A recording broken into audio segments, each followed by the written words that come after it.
दोस्तों, आपको याद होगा पिछले 5-6 महीना पहले एक वीडियो स्टूडेंट्स के बीच के क्लैश में, लड़ाई में एक वीडियो वायरल हुआ था जिसमें ये कहा जा रहा था कि एंटी नेशनल स्लोगन लगाए जा रहे हैं।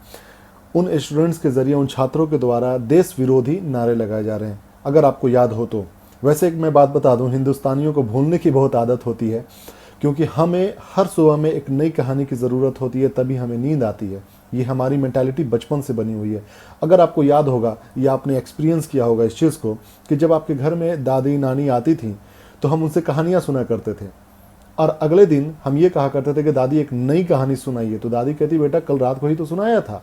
तो नहीं दादी, अभी हमें कोई नई कहानी सुननी है, तो हमें नई कहानी सुनाइए तो हमें नींद आएगी। आज वही मेंटालिटी बनी है हिंदुस्तानियों की कि एक कहानी शुरू होती है तो पिछली जो कहानी होती है हम लोग भूल जाते हैं, और उस कहानी का क्या फ़ायदा और नुकसान होता है किसी की ज़िंदगी में, पूरे देश पर, वो हम नहीं जानना चाहते हैं।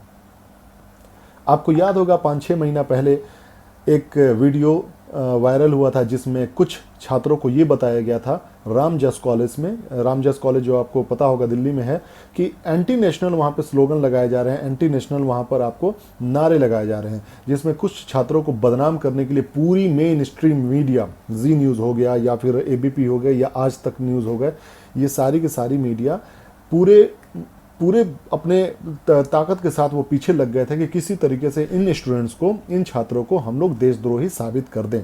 यानी कि ऑल इंडिया स्टूडेंट एसोसिएशन कार्यकर्ताओं ने देश विरोधी नारे लगाए। आईएसआई कार्यकर्ताओं ने दिल्ली विश्वविद्यालय में देश के खिलाफ नारेबाजी की और कश्मीर की आजादी के नारे लगाए। रामजस कॉलेज में एक प्रोग्राम के दौरान ये नारे लगाए गए। You will not show that. I'll show that today now on your channel. You must hear this and understand this. Sure. They are saying.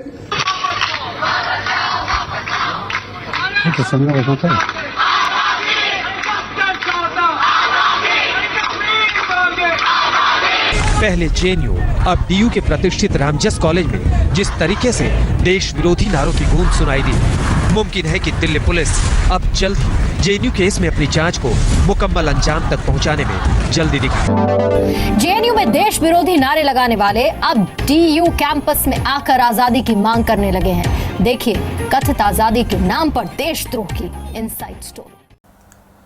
अब आते हैं इस इंसिडेंट के लगभग 5 महीने के बाद, जब दिल्ली पुलिस ने ये बोल दिया कि उन्हें लगता है कि ये वीडियो डॉक्टर्ड है।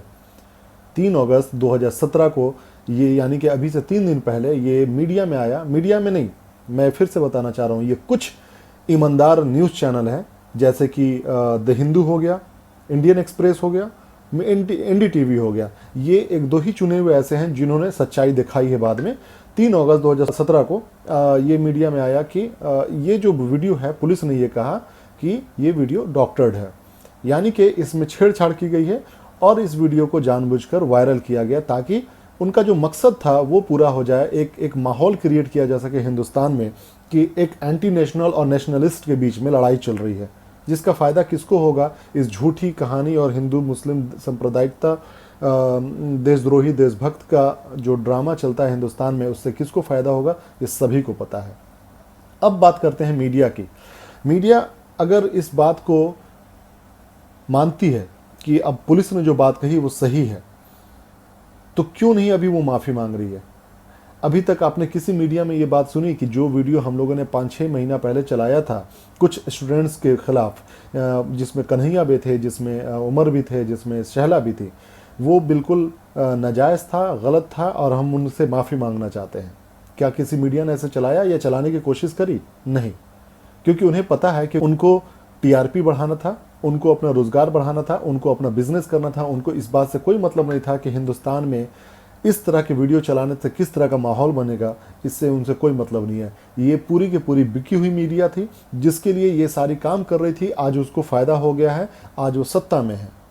अब आप ये कहते होंगे कि यार मेरे वीडियो पर ये कमेंट आता है कि आप लोग सिर्फ बीजेपी के खिलाफ क्यों बोलते हैं, कांग्रेस के खिलाफ क्यों नहीं बोलते हैं? बात यहाँ खिलाफ बोलने की नहीं है। ना मैं बीजेपी से समर्थक हूँ, ना मैं कांग्रेस का समर्थक हूँ, ना मैं किसी पार्टी का समर्थक हूँ। मकसद ये है मेरा कहने का कि अगर ये घटना एक स्टूडेंट्स के खिलाफ घटी है तो आप ये बात सोचिए कि कोई सरकार की पॉलिसी, मान लीजिए आज ये सरकार है, कल कोई और सरकार होगी, अगर आपको कोई पॉलिसी पसंद नहीं आती है सरकार की, अगर आप उसके खिलाफ आवाज़ उठाना चाहते हैं, तो आपकी आवाज़ को दबा दिया जाएगा, दमन कर दिया जाएगा आपकी आवाज़ को। कौन आपकी आवाज़ को उठाएगा अगर मीडिया बिक गई होती तो? जैसे कि एक पॉलिसी जीएसटी की आई है हिंदुस्तान में, इसमें सूरत में एक बड़े पैमाने पर पूरे सूरत के जितने भी बिजनेसमैन हैं उन लोगों ने सड़क पे उतर के इसके खिलाफ मोर्चा खोला, इसके खिलाफ विरोध दर्ज कराया। लेकिन किसी मेन स्ट्रीम मीडिया ने इसको नहीं दिखाया, क्योंकि वो अपने आकाओं से इसका विरोध और उसको दिखाने का जोखिम मोल नहीं लेना चाहते हैं। अगर आपकी इस आवाज़ को ऐसे दबा दिया जाए कि मीडिया आपकी बात को सुने ही नहीं और मेन स्ट्रीम मीडिया इसको दिखाए ही नहीं, तो सरकार तक बात कैसे पहुंचेगी आपके हक की बात कौन करेगा? फिर कुछ लोग कहते हैं कि कांग्रेस के ज़माने में भी तो ये हुआ था, काफ़ी घोटाले हो रहे थे। बिल्कुल हो रहे थे, लेकिन अगर आप सोचो मीडिया उस वक्त बिकी होती, सरकार उस वक्त खरीदी होती, तो वो जो 2G स्कैम, 3G स्कैम या कोल माइन स्कैम या फिर जो अन्ना हजारे का जो मूवमेंट था, एक छोटे से मूवमेंट को उन लोगों ने पूरे देशव्यापी मूवमेंट बना दिया था, वो कैसे होता? वो मीडिया के मदद से हुआ। मीडिया किसके खिलाफ थी या किसके पक्ष में थी वो आप समझ सकते हैं। तो मेरा मकसद ये कहने का नहीं है, बात जो गलत है गलत है।